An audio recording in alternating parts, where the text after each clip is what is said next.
Ramogi wuok Homa Bay wadhi Migori. Riwruoge makedo ne ratiro mag oganda e yore mag thieth dwaro mondo riwruoge mag thieth kaka riwruok mar thieth e piny mangima WHO kod pinje duto keto okenge mag neno ni yedhe ma opuodhi mondo okony e gayo landruok mag kute mag ayaki oyudore mayot kendo mapiyo ne pinje duto, to ahinya mago ma pod dongore kaka Kenya.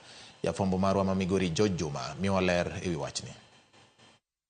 Higni malo 40 mokalo nyaka ne tuo mar ayaki yangi e piny mangima. Mathoth osetim mar geng'o landruok mag kutego mag ayaki. Kata bed ni yorego mag geng'o landruok mag kutego mag ayaki mathoth nitiere, pod oganda mathoth gamo kutego mag ayaki, ka moko bende wito ngimagi nikech kutego mag ayaki, nikech ok ginyal yudo yedhego ma itiyo godo e gayo landruok mag kutego mag ayaki, kaachiel kod duoko piny teko mag kutego mag ayaki.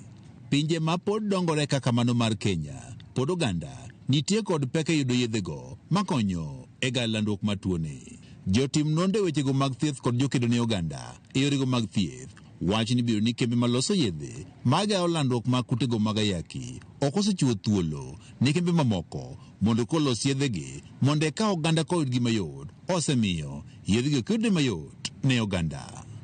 2 weeks ago, I did a letter to both Pharmacy and Poisons Board as well as NASCOP just to inquire on the status of the registration of both products and to know why specifically is the pyridine ring and cabotegravir injection not available for the masses, despite something like the pyridine ring already in the treatment guidelines of NASCOP. Diu kotino materogno mar Kenya Legal and Ethical Issues Network kata Kelin mane wuoyo kinde romo mane okelo jokanyogo makedo kod landruok mag kutego mag ayaki e kaunti ma Migori wacho ni nyaka keto kenge mar neno ni yedhe mag gayo landruok mag kutego mag ayaki oyudre mayot ne oganda. We are advocating for things like compulsory licensing. Kuom ranyisi nitiere kido adek mag PrEP makonyo e gayo landruok mag kutego mag ayaki ma oting'o cabotegravir, dapivirine ring kaachiel kod mano ma imuonyo ma osepuodhi. Kata kamano ma imuonyo kende ema nyaka sani yudore e piny Kenya. Kaunti ma Migori en achiel kuom kaunti e piny Kenya ma pod jogo modak kod kutego mag ayaki pod ni malo, ka PrEP en achiel kuom yedhe ma itiyo godo e geng'o landruok mag kute mag ayaki. Wan gi PrEP options e facilities te, dispensaries te, health centers te ma wan go in Migori County.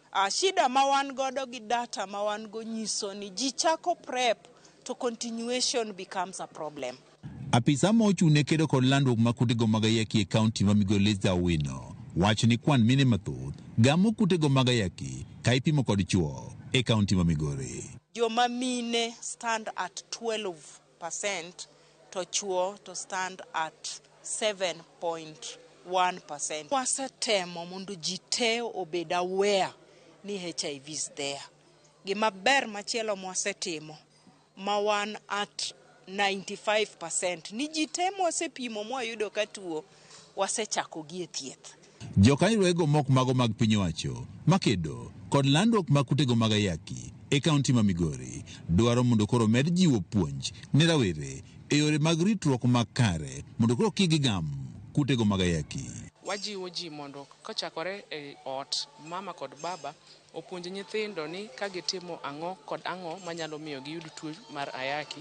To kendo machielo kendo medo jiwo jowa ni sama watimo counseling and testing watim e yo makare mabedo friendly ne nyithindo ma nyiri kod machuo. Nyadi mang'eny nitiere akwede ma yudore e yo samitimo testing and counseling. Lipot yango ni nyaka sani atamalo 10.4 mag oganda e kaunti ma Migori odak kod kutego mag ayaki. Juma, Ramogi TV, Migori.